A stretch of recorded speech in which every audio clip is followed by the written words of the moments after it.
Tungod sa utang nga mikantidad na og halos 12.8 billion pesos, namiligro karon nga mawad ang supply nga kuryente ang tibuok prangkisa sa Lanao del Sur. Ang utang sa Lanao del Sur Electric Cooperative sa Power Sector Asset and Liability Management Corporation kon PISAM dugay nang wala mabayri. Ipasidan-an sila nga putlo na ang ilang supply gikan sa Mindanao Grid. Usa ka sulat ang gipadala sa Lasureco ni atong Hunyo 1. Nagpahibalo na ang PISAM nga putlo na ang ilang linya sa kuryente tungod kay wala sila nakabayad sa hataas na katuigan. Sumala ni Dr. Norjana Di Patuan Ducol, ang General Manager sa Lasureco, na nakadawat sila og sulat gikan sa PISAM nga putla na sila og supply sa kuryente ug kinahanglan nga mobayad sila sa gobyerno. Tungod niini, nakikistorya na ang Lasureco kuyog ni Lanao del Sur Governor Mamintan Adyong Jr. ug ni 1st District Congressman-elect Zia Adyong sa mga opisyal sa PISAM. Nahatagan sila og lugway aron makabayad kay nagsigi pa sila og kolekta. Atol sa meeting, gisaysay Di Patuan Ducol nga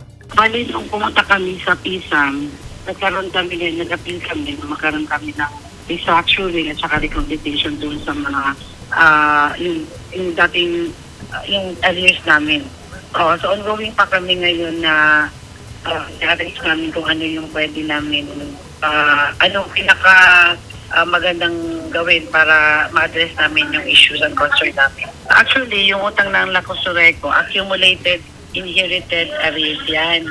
So, unang-una pa yung panahon, meron na yan. Parang 2000, gano'n, 2000 onwards yung utang. Na-accumulate siya. Tapos, ngayon, ang status as of sa June is 12.9 billion. Pero ang interest nun at saka surcharges kasali. So, ang principal alone is more or less 6.9 billion.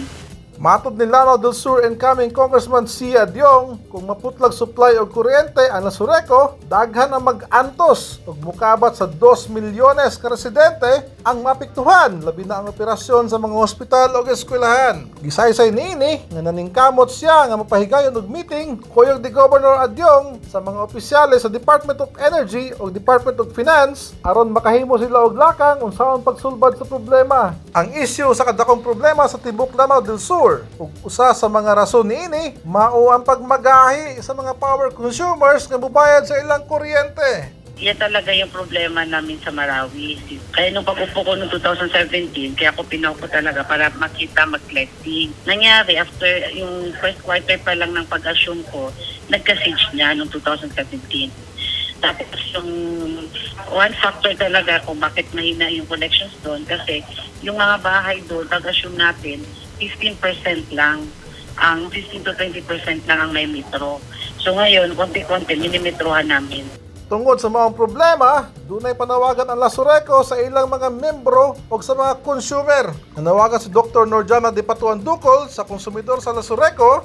Same po, nananawagan talaga kami na sana this time maging responsible naman po yung mga tao doon para matuto magbayad ng kanila mga ilaw. Nagagamit at nakukonsumo ng mga electricity.